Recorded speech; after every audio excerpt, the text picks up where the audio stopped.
Yesu ashimwe bene data, muraho neza. Nongeye kubahereza ikaze mu mwanya w'ijambo ry'Imana. Reka dutangire dusenga. Mana yuzuye urukundo, tugushimiye kuduha amahirwe yo kumva ijambo ryawe. Turakwinginze ngo twemerere Mwuka wawe wera yende ku byawe waduteguriye, aduhishurire ibyo bwiru bwabyo, ndetse anadushoboze kubaho nk'uko ijambo ryawe ridutumweho riri.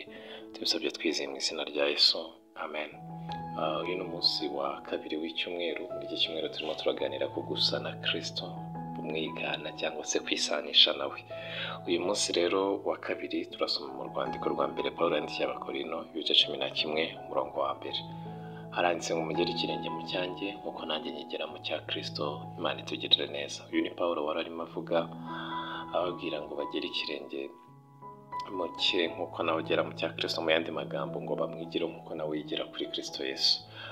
Ibi biratwigisha ko natwe dukwiye kwigira kuri Kristo nk'uko Pawulo byari biri. Dukwiye kwigira kuri Kristo tugasa nawe muri byose, ku buryo abatamuzi, abatazi Kristo batwigiraho, batuboneraho imibereho ya Kristo kugeza ku rwego bazamuhishurirwa byuzuye.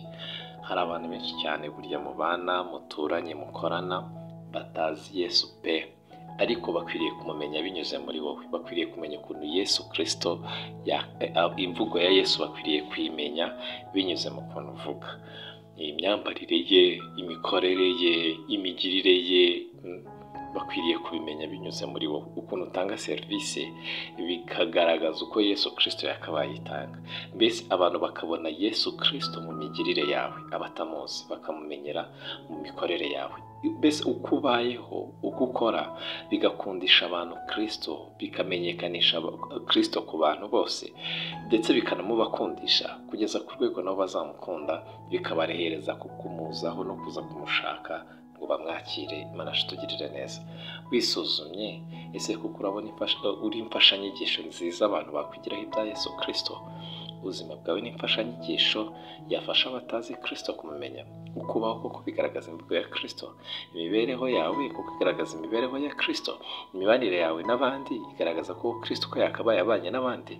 Gukiranuka kwe abantu bakubona mu migirire yawe. Imana itugirire neza. Wisuzume urebe koko niba uri imfashanyigisho ya Yesu Kristo, hanyuma ugire ikirenge mu cya Kristo, use nkawe muri byose. Mbese uko uvuga, uko wambara, uko ubyuka, uko ugenda, imitekerereze, imigirire yawe, byose bibe nk'ibya Yesu Kristo, ku buryo abatamuzi bamwishurirwa binyuze muri wowe. Imana itugirire neza. Uba amahoro.